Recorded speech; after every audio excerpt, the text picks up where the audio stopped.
Жердештер, урматтуу Жаңыл айылынын тургундары, мынау мусор төккөн яма мына ушундай болуп тазаланып атат.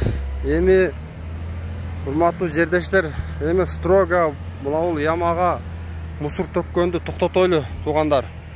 Себеби бул биздин айылдын ошол эң бир айылга бир жаман көрүп берип турган ушул яма эле да. Тем более бул айылдын ортосу. Азыр эми мынантип бул атайын өкмөт мынантип техникаларды алып келдирип, өзүбүздүн айылыбыздын акалары мына иштеп атат, машиналары менен салымдарын кошуп. Эми ушул нерсени өзүбүз дагы ар бирибиз өзүбүзгө өзүбүз кароол болуп, башка бирөөгө дагы мусорларды төктүрбөгөнгө аракет кылайлы эмичи. Бул нерсени таза кармап, мусорду только баягы тазалык ишканасына өткөрүп берейли. Ошолорго гана берейли дагы. Кимде ким мусор төккөн болсо айтып деп токтотойлу ушунучу.